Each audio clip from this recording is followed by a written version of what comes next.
Hello, greetings everyone who's watching Black Mental Health Matters. I welcome you to yet another live broadcast today. My name is Nasasra Cleya, and today I have phenomenal guests. These are religious people, and we are going to talk religion and mental health. Help in curbing down the different mental health issues. How does church help us, to deal with the different mental health issues? Today I have two guests, but one of them is a little bit late. I will be starting with Pastor Solomon. I'm going to let him introduce himself, and then we get into the topic as our guest gets on the show. Pastor Solomon, welcome you to Black Mental Health Matters today. Kindly introduce yourself, and then we can dive into the topic straight away. Greetings to you all. It's a pleasure being here this afternoon. Ugandan time, it is 5 p.m.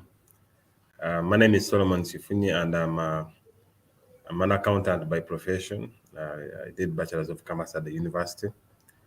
I'm a practicing accountant. I work also with Serena Lake Victoria as a revenue accountant, but I've been in ministry for over 15 years dealing with young people. So I'm a youth pastor at Christian Discipleship Ministries International, led by Apostle Michael Chimuli. So it's an opportunity to be here this evening. I'm also an author. The best-selling book right now in Kampala. It's called Intimacy with God. It's one of its kind. So it's an opportunity to be here, and I'm excited about this topic. I know you are going to enjoy, learn, and be inspired and be motivated. Thank you, Kaya, for having us this evening. Okay. Thank you very much, Solomon, for the wonderful introduction. I didn't know you're an accountant. How does an accountant get into prophecy? And we shall understand all that a little bit later. Because when you're into accountancy, you're counting money. You're looking Yes. at cash, you're looking at money. So how does the guy who counts money come into pastoring? But we shall get into that later on. Solomon, there is a quote I need to read to you, and I Yes. need you to listen to it critically, because we shall be getting information from this quote as we go along. Um, Okay. for centuries, religion and spirituality have been the central point of human life, closely linked to history and culture. In many cases, religion is the foundation of culture. It builds national identity and creates a sense of community. Let me hope you heard that. Religion builds a sense of culture, and it makes people, fit in in the different communities where we live in. But before we focus on that quote, let me start by asking you this $1 million question. What is religion? Because religion, if I look at Ugandan perspective, for example, I'm Catholic, you're a born again, and Reverend is coming as an Anglican. He's going to come as she's an Anglican. We have Muslims, and those are all religions. In Uganda, I might not even explain how many religions we have. We have like thousands and thousands of religions. We don't even know how many. But when someone tells you, I belong to this kind of religion, what should someone, and how should someone understand this? How should they explain it? What is religion in short? Uh, from my perspective, religion is a belief to something. It can be it can be to God. It can be to something that is presumed to be God. Where someone has accords faith into something that is more supernatural, that is more superior than they are. That can, to me, that is what they call religion.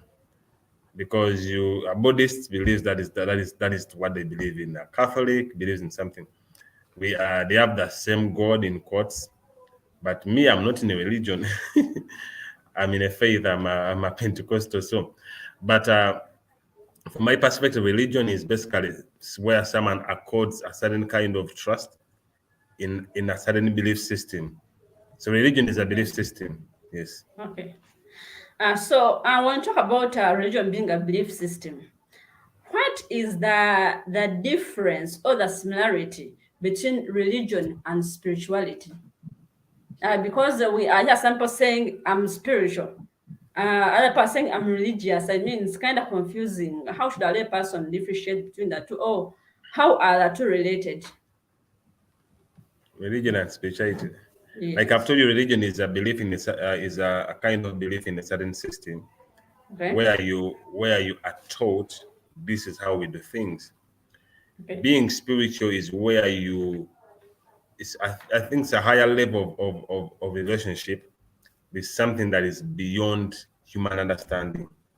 When Okay. someone says he's a spiritualist or a spiritist, like I've had some information on social media of recent, Mm.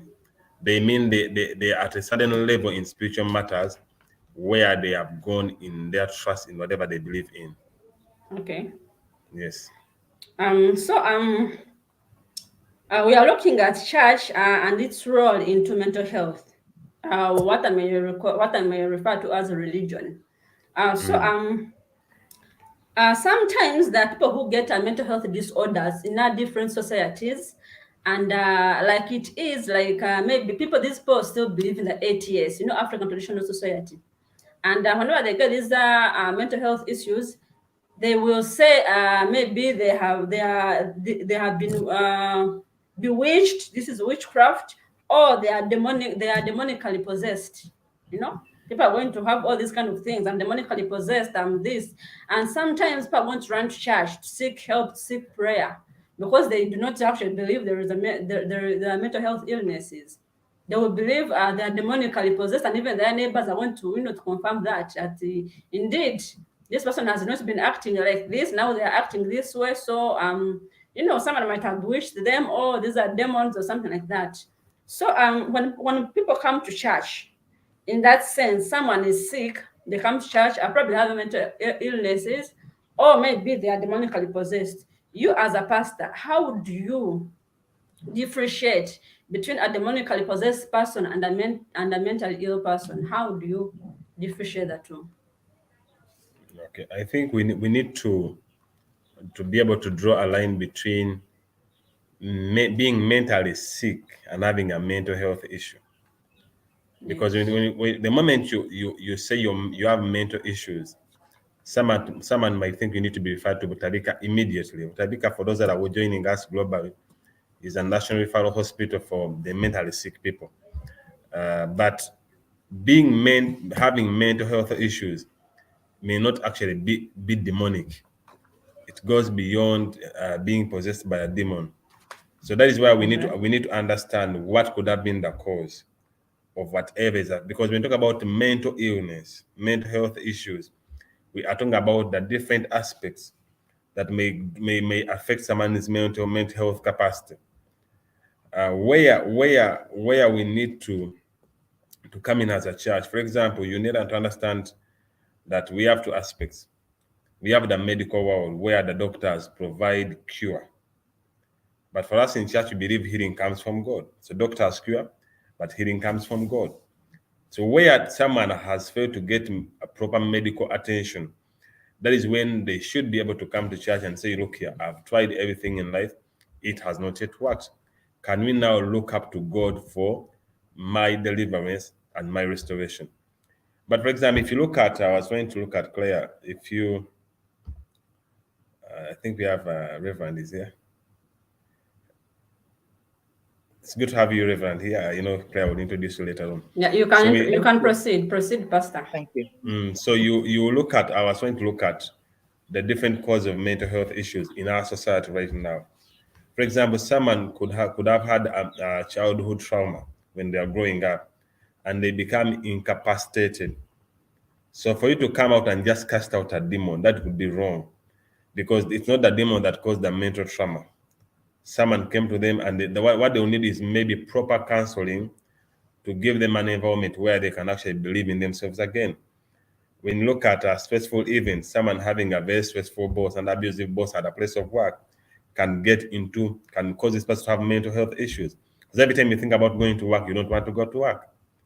There are people who have stressful marriages. You know, every time you get home, you don't even wish to go back home. It's not exciting to go back home. So the question would be, when that such a person comes to church, what are we willing to offer?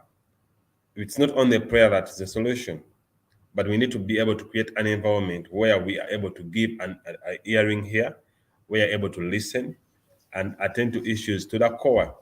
I'll give you a scenario. Sometime back, we had a scenario at our church where a married couple came and was asking my pastor, that Apostle Chimoy, that she's getting out of marriage. And the man was like, why? Yeah, the man beat me up. So we try to understand, why did the man beat you up? So they were brought into counseling, and the man was like, let her tell you what she did. She provoked the man and was telling the man, beat me up, until the man slapped her. So until you get to the core of issues, you may never be able to address them. So as a church, we must be able to understand the core or the foundation of these issues before we actually deal with them, either prayerfully or even in counseling sessions. Okay. Thank you so much. Reverend, you're very much welcome to Black Mental Health Matters, and we are very happy to have you here. So kindly introduce yourself, and then we proceed with the topic. Hello, everyone. My name is Reverend Richard Rukundo. I work with Church of Uganda in Namirembe. I work as a coordinator for youth and children's programs for the province. I also work as assistant director for education, or directorate of education. I am glad to be here, and I'm excited that you are discussing things that touch us as well, especially the church. I am glad because although my background is education, I have also a background in theology. Of recent, I enrolled for psychology, clinical counseling psychology. And I'm beginning to open my eyes to many realities that we as church don't do right. And so I'm glad that, Claire, you're able to invite me, but I'm also glad that this is happening, and open our eyes as faith leaders when we do things wrong and accept that we need help. And I'm glad that in this mental week, there is a lot of opportunity for us to talk about it. And the churches, I think the churches need to really talk about it, because the statistics that came out this week showing that Ugandans are mentally not well are an eye-opener. I think there are some of us who are pastors, or some of us who are members of the church, who also have mental issues. Maybe we need help. So while we are in church, I think we also need to appreciate that church is full of every character of people. And I think that's where we also need to go and start helping our members and also the bigger society to appreciate that mental health is not for those in Mutawika only. It is for all of us. Thank you. Thank you very much, Reverend, for that brilliant introduction. Reverend, you actually found me asking Solomon about witchcraft, demonic possessions, and mental health. Sometimes some of our members in the church, someone's going to come and they are stressed, they are depressed, they are they have anxiety, they have all these things. They are suffering, in short. And someone's going to come and they're going to lay down in church. They'll come, be running, and they will lay before your feet. And they're seeking you for your help, for your guidance. And maybe in such a situation, someone is battling some mental health issues, at that point. But you, because you are a reverend in a church, you will assume that whoever comes to church is coming, for deliverance.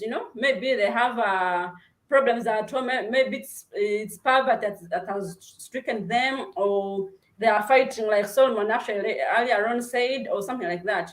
So you as a reverend, if I, Claire, came to Namirembe Cathedral for prayer, but then I have these disturbing thoughts in me, maybe are disturbing issues which are disturbing me mentally, and it's been going on for quite some time.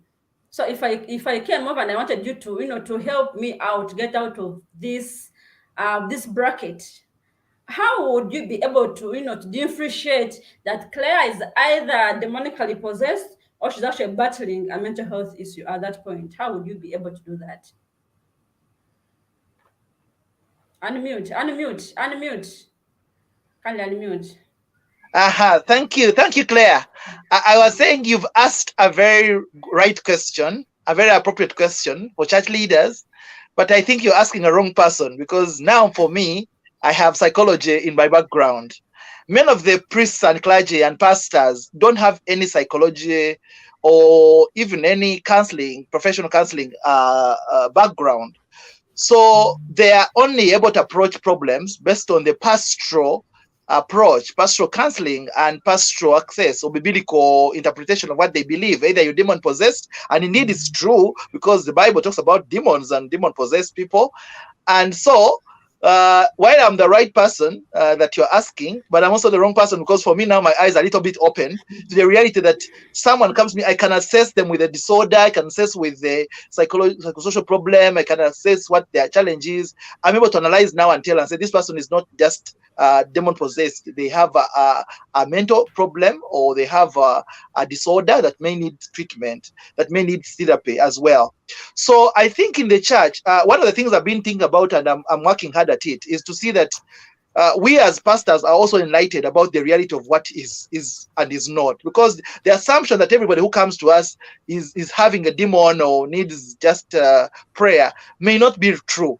We need to appreciate that sometimes we need to have people who are professionals. And I'm glad, because even as a church, we're beginning to employ counselors and beginning to employ people who are psychologists working with us. And even within the church, they're members of the church. So I think pastors must realize, number one, that they are not capable to analyze anything. If you don't understand the whole problem, you need to get a professional. So the first thing is, if I wasn't aware of what I'm thinking, before I just say you're demon possessed, I may want to ask someone else and say, is this person, do you want to check again? So that it's not just me assessing. There's also someone I know who is a counselor, who is a mental specialist, a psychiatrist, who can actually be able to also analyze. Because I think many of us want to finish the things by ourselves, which is not right. So I would want that the first thing is to say, have you checked with the other people as a pastor, even when you don't have a background in any of these mental assessments? But can you be able to ask someone, say, what's wrong with this person? Are they okay? Do they need prayer? Is it so that within our congregation we should be having those? But also importantly is for us to also appreciate that people have a history of what has been going on. If for example someone tells you, I have been to Butavika before, or I have had a problem with mental problem, I've been assessed before with this, you don't want to say now it was demonic. You also want to say what is their history, and if their history has something to do with what they have had and it has something to do with mental health, you really want to say maybe they need to go back to that area first before I begin praying and casting out demons. So I think that's also the second point. One is reference with other people. Secondly is also to ask their background of what is going on and where have they come from, how is this problem been manifesting, and then you can also tell from you as a pastor to say, before I pray, I have had a history of this person, maybe it also needs something background. But also the last thing I would think about is to say that as spiritual leaders, we also must understand that people who come to us are not at their worst, but not at their best. So I think the hope that we need to give them is also very important. Even when I don't know what the problem is, to say, do I want to say, okay, you as a person, do you think you need to check about this? You need to do this. Even ask the person and say, where do you need my help? Because sometimes the assumption we want to do is, I now know your problem. Now it is prayer. Let me pray. You also want to ask them, what do you think? Would you like to ask someone else? So they also appreciate that they can, apart from you, they can also find out other help. Because sometimes I think we are also thinking we are the only ones we can help. You have come the right problem. I am the source of everything, so I'll pray for you. So person puts all the hope and faith and everything in us when we actually not the answers that are complete. So those are the three things I would want to give our pastors. That one, learn to also reference before you conclude that it is a demon or something else. Ask other specialists, ask somebody else, but also find out the history of this person. Where have they been? What has been going on before we even say it's prayer need. But also number three, don't show them that you're the hope. Realize to them that this person must also realize that yes, I what are the things I can also do to help myself? Because I'm saying, okay, I can pray for you, but I also want to ask you, what else would you do? What else do you want to do? Do you think you can ask this one? So the person also realizes that you're not the final answer to their problem. Yes, you are able to support them, but you may not be the everything that they need. So that keeps us as clergy not also looking at ourselves as the people. When Claire comes to me, I'm like, now you've come to God and everything is finished. No, not everything. I will finish it. That's what I would submit. Thank you. Okay, thank you very much, Reverend Rukondo. Your submission was kind of funny and it was uplifting. Okay, thank you very much. So from your submission, you actually say that pastors and priests do not have, most of them don't have a personal counseling background. So to the both of you, do you think it is now a necessity for reverends or for pastors or priests to have this kind of, personal counseling background before they actually go out there to, you know, to feed God's sheep with the word. Do you think it's now a necessity, it's more of a basic need, right? Do you think we need it? Pastor Solomon, you can go first. Thank you. It was edifying to hear Reverend share his perspective. I would pick up from where he stopped. You see, in when we are dealing with mental health issues, like where I was addressing from, you see, initially we thought mental health issues only involved someone that has run mad, is beating up people on the street. But today, you could have your neighbor, immediate neighbor, going through mental health issues, and you're not even aware. Like I was looking at someone that has not gone back to employment from the time COVID said until now. Already that person has a mental health issue that must be addressed. And the other aspect that I wanted to pick from his address is being vulnerable as a leader. Vulnerability is very key. Where and I've handled many cases in my office at church where I realize this is too much for me, I cannot, and I refer. So you should also be able to show this person as a leader that, you know what, yes, you've come to me, but you've come the wrong person. There is someone who can help in this issue. The other aspect is where we need to find ways in our churches and our gatherings to eliminate stigma. Stigmatizing people who come out to open up to us is also bad. Using them as examples on pulpit, using them as examples in their peers. The moment we don't eliminate stigma, then they will never come out, because there are so many issues, but they can't come out because of stigma. So this is what I want to say. It is important as pastors here in Uganda. We have Bible colleges, we have theological colleges. People are going through training, and we do a professional counseling training for pastors nowadays, where you are taught how do you look at an issue. Because there is something we learned in our Bible college where the tenderness trap. I don't know. I know Reverend has heard about it, where you can counsel until you are trapped. The tenderness trap, you actually become so emotionally attached to the one you're counseling until you are trapped to a moment you can no longer get out of this. So we are teaching our people in churches, we are teaching them how to do counseling. And these days, like Reverend is saying, we are actually making sure that even on the leadership teams in our churches, there are people that are professionally experienced to handle certain matters. That is why in particular churches, we have counseling days where there are different people that are skillful to handle youth matters, to handle marriage matters, to handle work-related issues, because this is the world we are living in. We have mental health issues.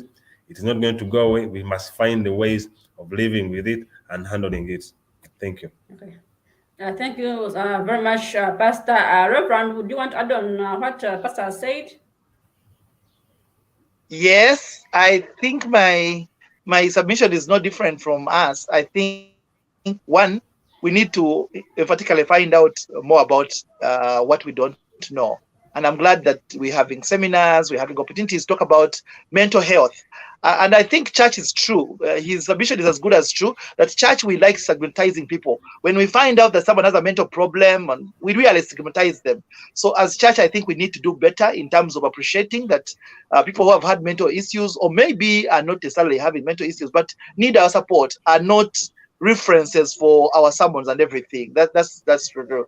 But also said something that I agree with, the fact that we are able to employ some people who have skills, who can actually help us. I think many of the churches, like where I work, Church of Uganda, many of the churches can actually get people within their congregations, can get people who can be able to get to go as psychologists, as counselors, as mental specialists to help. And I'm glad, because these days we have some people who submit, but you have to realize that it's not yet something that we have taken on as serious as a ministry that we can do within the church. So my hope would actually be that we as faith leaders open up more, because these people are there, they are willing, and they are able to help us. And we also need the services. So can we be able to do more of this support? And I'm glad that you're doing this awareness. Can we have more of this awareness in churches, with our radios, with our TVs? So people are doing things. But also something that I would like to mention, I think, Claire, also we must realize that there's a tendency to do things the wrong way. These days, I see how pastors handle counseling, and I'm glad my brother said there's a counseling day. People come, then they stand there, they tell their story on TV, and then we laugh, and then we make a. I think pastors need to appreciate that that's not the right way to do things. I am really not happy with that counseling mode, where it becomes like a laughing time. Now you have come, someone tells their story, then you laugh, So what happened? In the church, on TV, I think that is not right. If it is counseling days, like you have said, my dear brother pastor, if they are going to have counseling, let counseling be recounseling, not having sessions of TV to get people's problems. That is unfortunate. Someone will get there and will do something unbelievable. I know, Reverend, what you're saying is right, but what I'm talking about, counseling should be a private arrangement. It shouldn't be on TV. It shouldn't even be in a service. But have you seen that counseling days when pastors say, we have a counseling day for youth, and you see what happens? And the youth come and begin saying all kinds of stories. And the social media is everywhere. I don't want to get into church for the purpose of our viewers, but my submission is this: what should be done right should be communicated. Counseling should be done privately, very privately. Agree. Okay, thank you very much. That both of you, that was hilarious. Thank you very much. Now, moving forward, would like to thank our viewers who are watching us via Facebook, via LinkedIn, via YouTube and Twitter at Black Mental Health Matters at United States of Africa. We appreciate you and we do not take you for granted. Right on LinkedIn, we have a lovely lady who has been following us. She's been sending in comments. She actually has this to say. She says, I think that before we label persons who are experiencing emotional or psychological trauma as being demon-possessed, we should seek to understand their history. We should look at the living human document before us. Reverend Lukundo handle this very well. Counseling is key in healing. Thank you very much, Sonia. We appreciate you for the feedback and for following us on our social media platforms. Keep those comments coming. And she also said something here. She said that all religions have spirituality as their core practices. I don't know what that means. By the Reverend, before you came on air, I had asked Solomon the difference between religion and spirituality. What is the difference in religion? So you can you can actually get. I don't know what Solomon said, but I think religion is a set of beliefs, and spirituality can be like spirituality tends to be sometimes the individual faith or the individual what that believes. So that's why, for example, when I belong to the Anglican religion, there are sets of beliefs that I believe in and I follow, and so that's why there's a standard. But sometimes spirituality doesn't have a standard. Anybody can wake up and say, I am a prophet, or I have powers. So I think spirituality tends to be on the extreme because it has no guidelines and it depends on the individual's faith and actions. But religion tends to have certain perimeters that we all are bound. So this one is an Anglican because of the way he dresses, the way he prays, the things they do, because there's a kind of guideline. But spirituality tends to be very extreme, or everybody has a spirituality of sorts. So while it is true that everybody can have a spiritual aspect, but what guides it, within which framework you work. So I think religion helps us to work within a framework that you are not just having a faith, you are practicing it within an approved, an agreed kind of setting. And that's what religion does. It gives us a perimeter where we operate our spirituality. Yes. Okay. Thank you very much. There is this thing that has been, pondering in my mind. Some of us have grown up from families, or call them backgrounds, where we have had a strict religious upbringing. For example, your parents are going to tell you, Claire, you have got to go to church every Sunday. Claire, you have got to pray the rosary. Claire, you have got, to be in these, church. I don't know. They are called church clubs. I don't know how they call them. You have to be in the Legion of Mary. You have to be in charismatic renewal. You have to be this kind of thing. You have to grow up as a religious person. We have seen Muslims raise their daughters. They are covering up. These girls grow up and they are covering up their bodies from head to toe. They are strict. I mean, at home, you cannot dress up like that. Even in public, you cannot dress anyhow. You have got to dress the way your dad has told you to dress, So what are some of the challenges that this strict religious upbringing has on our mental health as we grow up, because I will grow up admiring this other person, you know. I will grow up wanting to be like this other person, but at home they do not allow me to be that kind of person. So how does this one affect my mental health, and how can I be able to solve it?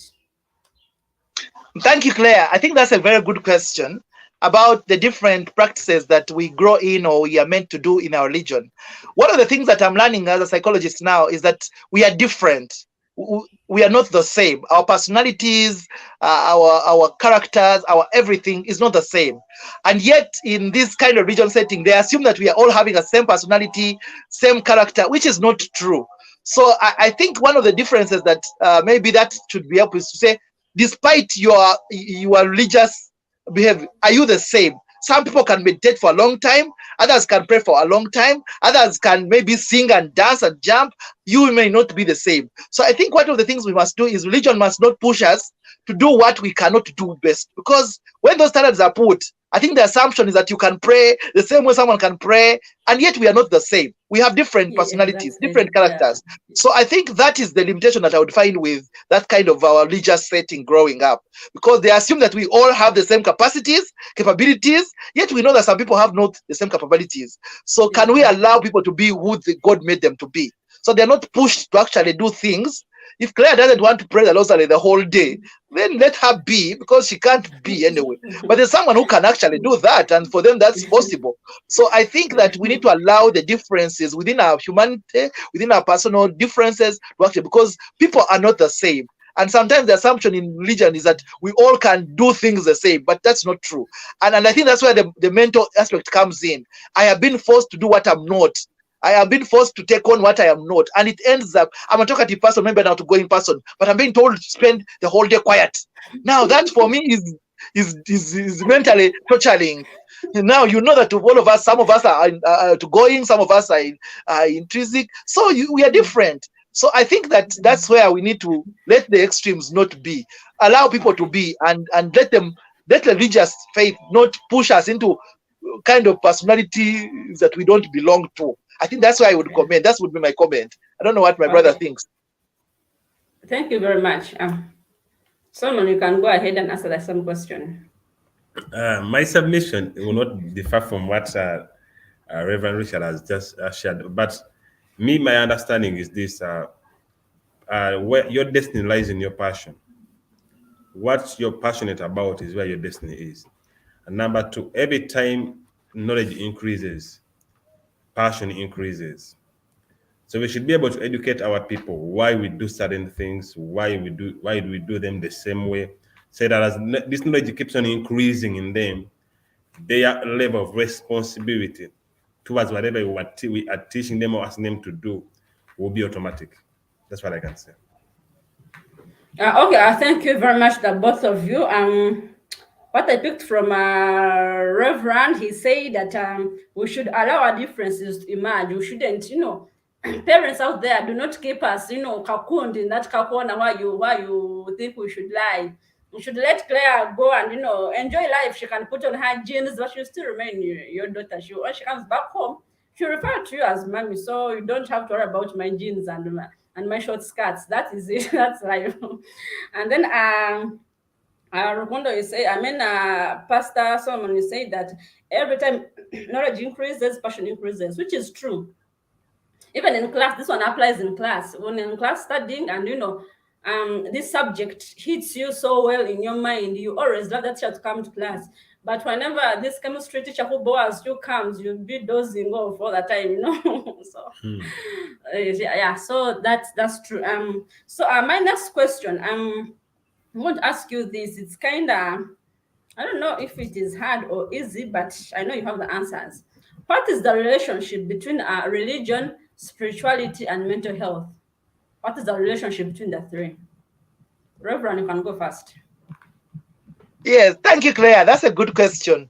The relationship between religion, spirituality, and mental health. I think right now the truth about it is that religion has transformed a lot more into spirituality. And these spiritual issues are becoming serious. Because if we were only having religion, I don't know, because for us, I belong maybe to the traditional religion, I would think that right now it is not a big issue to have a religious faith you belong to. But when your spirituality is not guided and you end up in actions that are sometimes extreme, you may end up with certain disorders or certain mental disability. For example, I've known that people have been told to fast for 40 days. I have met young people, and after fasting 40 days, this guy is not the same. He has this. Some people have been told do certain things, go and drink certain herb, go and those kind of indoctrinations sometimes take us away. So why religion would be a good vehicle for us to get to our godly worship and knowing things, I think when we make the spirituality extremes, which would be the individual responses, because spirituality has to do more with the individual responses, I think then it becomes a problem that may result in mental health issues. So for me, I believe that yes, it is possible for us to be in a faith, in a religious setting, practice what they did, but when the spirituality aspects are beginning to be extreme, because that is at individual level. No one is told to fast for 40 days as a must. But some people believe that that's when they will get their satisfaction. That's when God will answer their prayers. That's when God will do things. That's when they'll be forgiven. So these extremes that we take on as spirituality, in the yearning, in the quest for our satisfaction, may lead us sometimes to mental health problems. So I think we need to guide our Christians to appreciate that, yes, you can be a religious person, but doesn't mean that you actually need to go to extremes, because the spiritual life that you live must balance with other aspects, social, economic, work. Otherwise, when you spend the whole day in class, in what believing that you're going to just be able to earn what you have, go and work, go and do something, go and get yourself away from the reality of what it is. So I believe that yes, it is true that we can have religion as a vehicle, as an institutional thing, guiding us. But if you begin doing things in that religion that are extreme, then you've gone to spiritual aspects that are not acceptable, that are really going to lead you to things that may not be healthy for your life. That's my submission. Okay. Thank you. Thank you very much, Reverend. Pastor Solomon, you can answer the same question. The relationship between religion, spirituality, and mental health. Yes, thank you, Reverend, and thank you, Claire. My submission would differ from what Reverend has just shared because of the diversity. I would want to understand that mental health issues are quite diverse. It is not just one aspect of someone being maybe religiously attached to something. It goes to a personal way of living. Well, Reverend, before you came, I tried to share some light on what could be that the key causes that I tried to look at. For example, someone having stressful events, childhood trauma, environmental setup. Some people get mental issues because of the environment around them. Believe me, someone losing someone and they don't heal from that can also get into depression and someone will find themselves into mental issues. So the question is now, is the relation between religion, spirituality, and mental health? This is what I believe. We must be able to have a place of understanding within our faith, whether it is religion or being spiritual, like we are putting it. We should be able to understand that these are issues we are living with on a daily basis, and they should be addressed. And they would vary from one person depending on the experience. Someone getting into several heartbreaks can have mental issues. Reverend, you've heard of people come to you and say, "Me, all men are the same," and you wonder how many men have you been with? How can you say all men are the same? Because of that past experience. Now, such a person, I was talking to someone that was in marriage for 1 year, for just 2 weekends, and she told me she can never love again. I'm like, no, you can love again.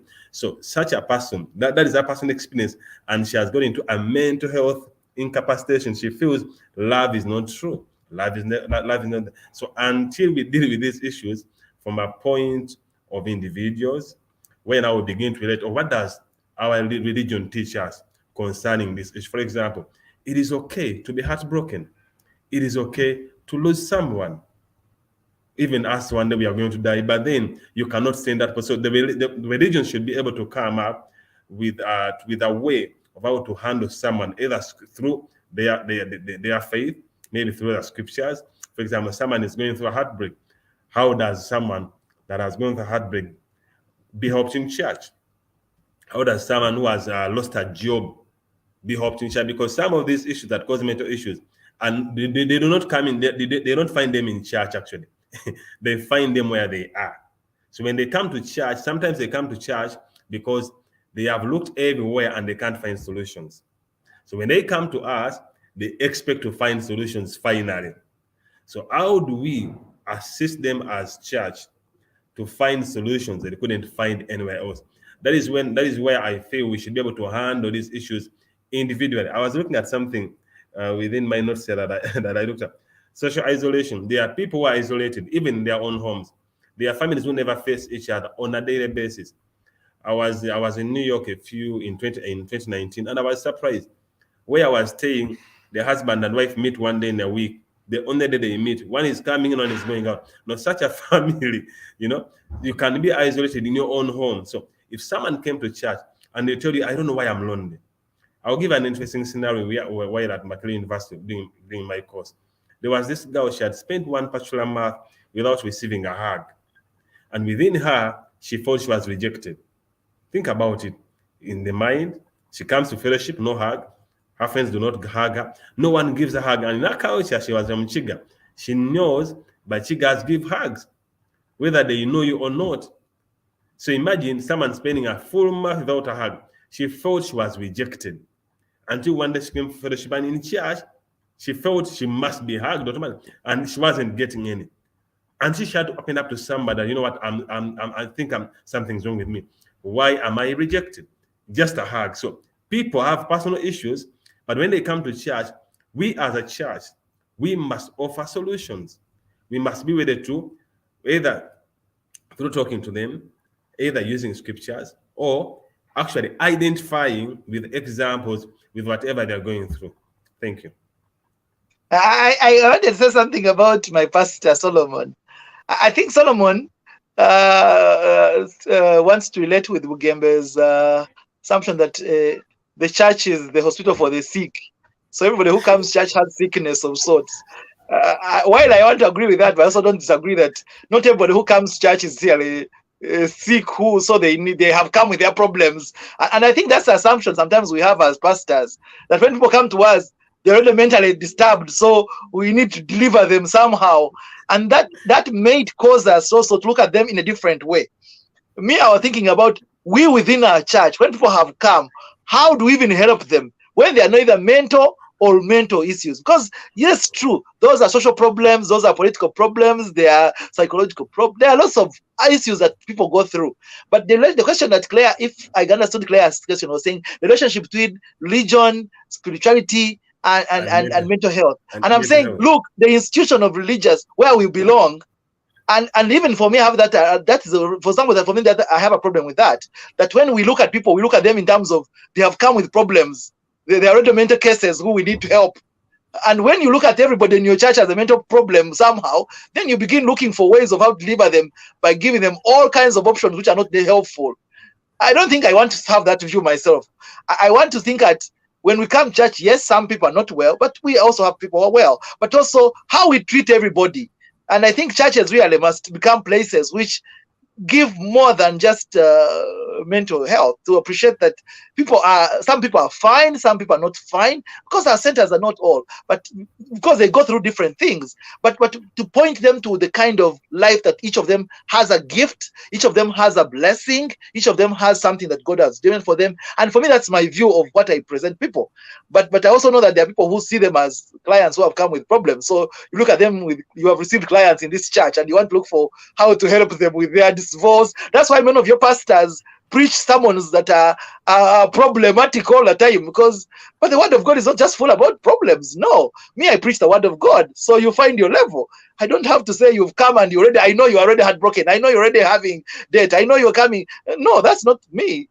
Find your level. Thank you. I think Reverend, I want to help our viewers this evening. The issue is not about pastors. The issue is how do we help our people that have come to church? Because when we look at religion and spirituality vis-a-vis mental health, we are trying to actually see if someone came with a mental health issue to maybe a Protestant church, to maybe a Catholic church, to maybe a Muslim background, to maybe the Mama Finas of these days. Is there a relationship? How can church provide solutions to such people? Because we will understand that like there are different there are recent statistics that there are more people that are depressed living amongst us than before. Especially someone, just imagine I met a Haji sometime back, even the President Nation did sometime on his address, where Hajis were complaining that, I want to visit my second wife. Someone has a man, they have spent almost 2 years without seeing. Now, such a person, they will easily find themselves in a place where they can't help themselves. They need someone to talk to, but they can't find solutions. So if they find someone who can offer them solutions in church, well and good. Because it's not only church that is causing these mental issues. Some of these people come with them. There are those who are okay, but even if you find many rotten things around a good one, they'll find themselves rotten as well. So there's beauty in diversity. That is why we must have diverse views to be able to realize their beauty within our different people. For example, I've been in church all my life and I've seen so many things, but doesn't mean they are not good and bad things in church.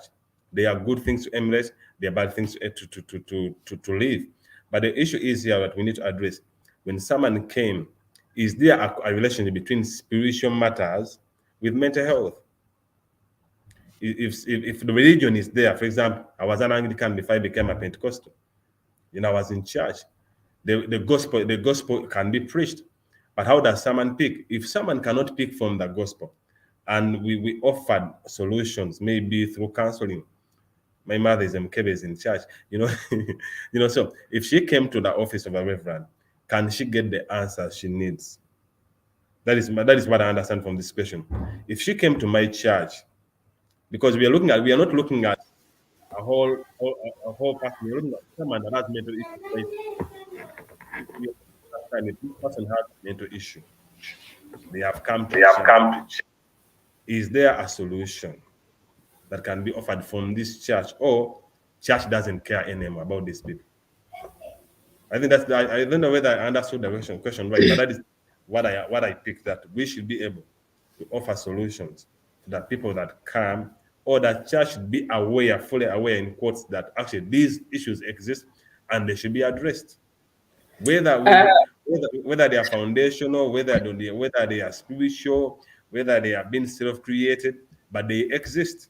So as church or as religious people, we should be ready to open our offices. We should be able to give our ears to listen to such people, and we should be able to offer solutions beyond just our offices. Where we need to refer them, we can refer them. Where we need to actually walk a journey with someone, you can walk a journey with someone for 2 years, 4 years, 5 years, until they are safe to be given over to other people. Where you feel you are not able to help, you refer someone. And that is why we have people like Claire who have come out of the world to offer these platforms. So we are able to actually be able to give people that, what, I think you can talk to Claire. She's having so many other people that have similar experiences that can be able to give you a way of escape. Thank you. Thank you very much, Pastor Solomon, for that. You talked about heartbreaks. Some time back, I hosted someone here on the show who had 8 heartbreaks. And these 8 heartbreaks, they did not include this people who said, I will see later, or let me first, ask my mom. Or, no, these are people who had actually agreed, and when they had done the kuchala, but after the kuchala, this person breaks up with him. And some others had gone as far as introduction, and this person breaks up with him. And those ones for kuchala introduction counted to 8 people, 8 women. But this person tells his story every day with fun. Today he's married. He has a about 4 children, I think. Yeah, today he's married, he has about 4 children, and he's a very happy man. And he talks about it all the time. He's a mental health activist. He's also a pastor like you. He's an author. So, yeah, things happen, but life must continue. I cannot imagine myself having 8 heartbreaks. Oh my God. How would I deal with it? I would actually also say, there is no love in this world if that happened to me. But then I want to bring you to the attention of something that happened recently. You know, social media provides lots of things. There is a particular pastor of some church. I don't want to mention his name, but I want to mention the scenario, and we shall both know who. I mean, we shall all know who the person is. Apparently, sometime back, this person was lying on the ground, claiming he's talking to God. I don't know if you have seen those photos of some pastor. He was lying on the ground in soil, facing up, claiming he's talking to God. You know. So, when Reverend Rukundo was speaking, it came to my mind like we are usually expecting people to come to church with problems. We do not expect people to come to church to thank the Lord for what He has done for them. So we are always, our hands are always open. Your hands, you as pastors, as reverends, your hands are always open to receive people with problems, so you can, offer them comfort, offer them guidance, offer them calmness. How come you are never, expecting someone to come? Like, for example, I might come to church, just thank the Lord, for the fire has brought me, for the good thing that's done for me. So in that case, don't you think that you as religious leaders, you're also, you're also getting some mental health issues yourselves, because you're always expectant of the wrong things come from your congregations? Don't you think that one also affects you mentally, you as the congregants? Reverend, you can go Yes. first. Thank you, Claire. I like your illustration and your problem. And I think when, first of all, I want to say that when the statistics share that many Ugandans are mental cases, have mental issues, they are not exonerating clergy and pastors. And I think they are also, because actually, Claire, let me tell you, one of the congregations, Christians told me, this pastor has a mental problem. Now, those are Christians talking about their pastor. They told me, Reverend, I think this pastor, he can't hear. He's always rude. He's always doing this. Now, those are Christians telling me about their pastor, whom they had assessed. And for them, they thought he has a mental problem, because there's a way he's supposed to behave, and he does not behave like that. But also, you've mentioned something very correct.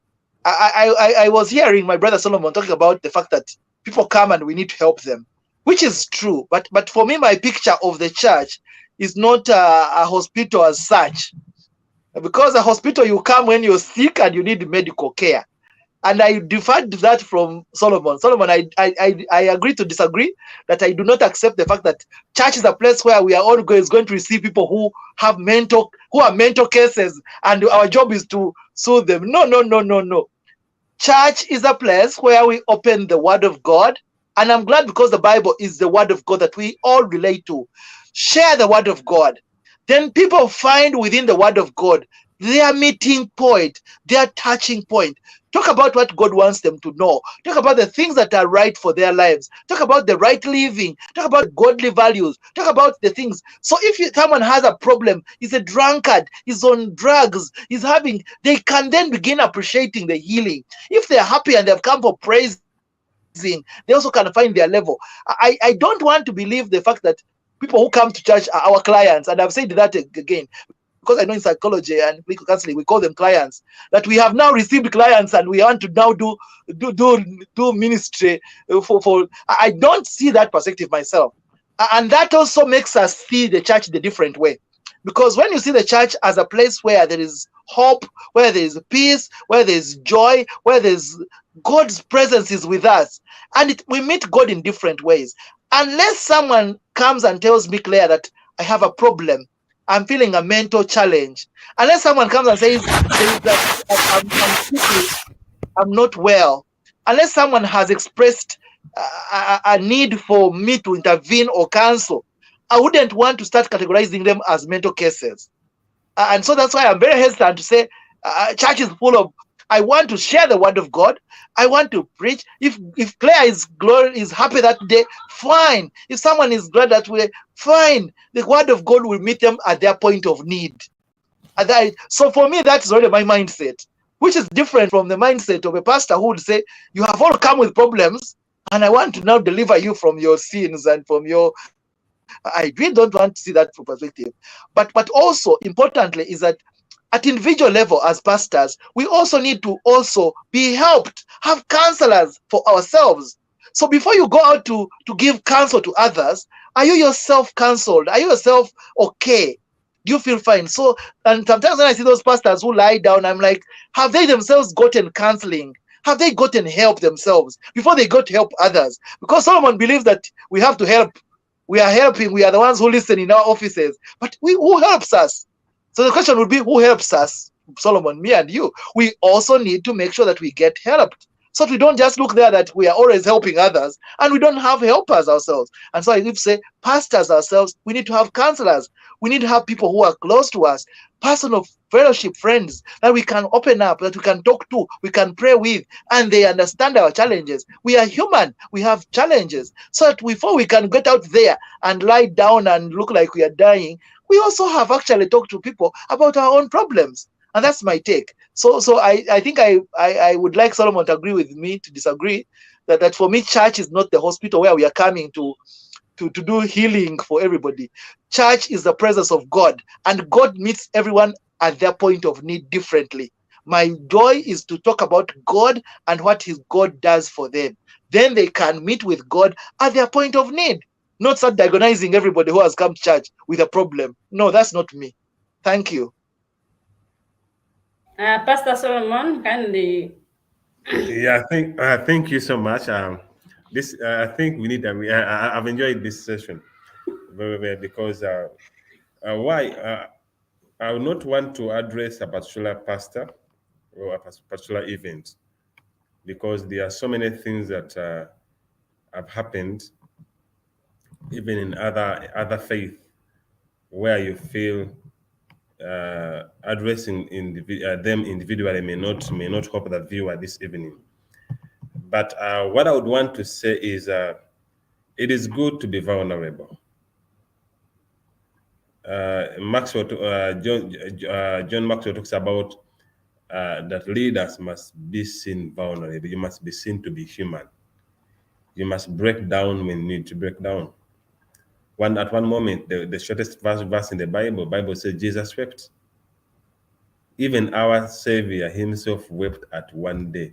It is the shortest, but they bring out the vulnerability of a leader, that at one moment you will break down.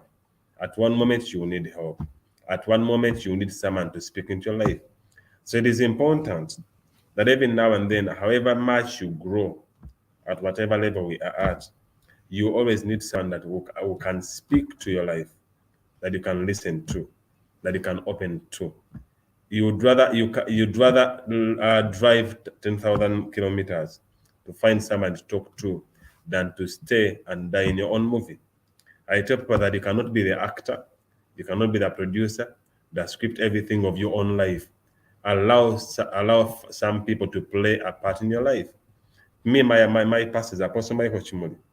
He's my spiritual father, my friend. So whenever I have something that is burden, I can even drive to his home late in the night, even very early in the morning, and tell him I'm here. I need help. So we should always be vulnerable. We should be ready to also be spoken to as leaders, because if we don't show that vulnerability as leaders, people might think we aspire humans, but we are not. The day you break down, they would be disappointed. People must see you cry. People must see you saying, you know what, I've been going through this, but I need help. Ways are better people, especially in the Western world, they are better. At least someone can come and tell you, you know what, all this time I've been living a lie, but I want healing. So healing must be provided. We must open up for healing.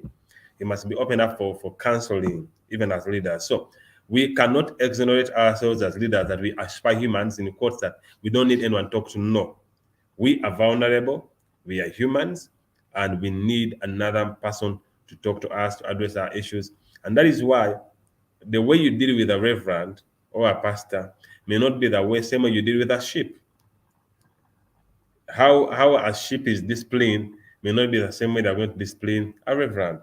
For example, when we had issues of the former archbishop, it was handled in a different way than it was if it was a phenomenal. So issues should be handled, though I still appeal that where someone is a public figure, how he is handled should also be different from how they handle a normal person, because many people are following him as an example. They look up to him as a role model. So we should be able to handle them separately. Where the damage has been caused publicly, that is when we handle them publicly. That is what I can say for now. Okay, thank you very much, the both of you, for honoring my invitation to be today, guest on today's show. It's been wonderful listening to you both. It's been hilarious, been mind blowing. It's been a good conversation. We've already gotten to the end of our show, but before we go off, I need both of you to give your closing remarks as far as the role of religion in averting mental health issues in today's society is concerned. So, Reverend, you can go first, and then Solomon will close. Thank you very much, Claire, for the opportunity, and thank you, Solomon, my brother. I know that as a church, as a ministry, and I think I would want to have more time with Solomon because he is an Anglican who has diverted. I need to get back him to the reality because in his side of the faith, I have lots of things I need to come to you and talk to you about. But also, I think we also have issues within the mainstream sometimes. Yes. Yeah, but my call to you, my brother Solomon, and our faith, and all of us who are faith leaders, is to be more deliberate on helping people who come to us with need for help. I think right now we've made it a business of sorts. Sometimes it's for me, that's how it looks. That even when someone comes to us with a mental problem, I wonder whether we would help them by referral or by giving them the right appropriate help. Or we would want to say, now you are my client, I want to see how I can do as much as delivery as I can. And I think for me, that's a very big shame on us, our religious leaders, that many times our ministries are not seen to help people who need our help appropriately, but they are seen as clients who have come and we want to take advantage. And I think there are many churches who really need to come back to their senses to appreciate that mental health is the reality. And when people come to our churches, they need real professional help. They don't need us to depend on their problems. So I think professional help is important. And I'm saying when we can't have it, let us refer where it is. Because we must accept that mental health is a challenge, but it can be as well handled. I have taken many young people to Butabika. I've taken them for rehabs. I have helped people to get to therapy because I know it is part of the ministry that I would want them to get. But I wonder how many of our pastors, and within my church as well, how many of our pastors can say confidently that I've taken someone to Butabika, I've helped someone to go to rehab, I've helped someone to go to therapy because I believe it is helpful. Many of us believe that we can solve them, finish them on our own. I think faith leaders and religion must appreciate that we are not our all in all. There's something we call religiosity and spiritualism, which has taken over, that everybody must be spiritual, everybody must be religious, and that deprives us of the fact that we need to stand to reality that when people are not well, they need help. And this help could be more than we can offer as people who are not professional in that area. So can we be able to work out with the other people like Claire, like organizations which are willing to support us? And let us not stigmatize our people. Say, please, if you have a problem, a mental problem, seek help. Seek help. Because there are many people I know who have mental problems, who go to witch doctors, who go wherever to churches, and they end up in the wrong hands. My hope and prayer would be that we help this country to appreciate the services of mental health, psychiatry, and psychologists and counselors, because we need it. And that's why the numbers are growing, because we don't yet appreciate, and actually even in government, even in parastatals, even in churches, we don't yet appreciate the services of psychiatrists, of doctors, of mental health specialists. We seem to be not appreciating them yet. And yet those services are very vital and we need them. So for me, I advocate for mental health because I know we can do a sufficient job if we did the right thing. And I think prayer is important. Leading people to God is important, but can we also be able to help people appropriately with the right medication right way that they can get out of this problem. If mental health can be helped, you can get out of it, you can actually become a normal person again. And when you become normal, we can have you in the community and you're well and you're fine. It's not enough for us to say you have a mental problem, you are gone, you are forever dead.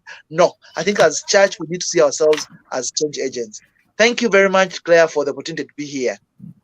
Yeah, thank you. Pastor Solomon, your final remarks, please.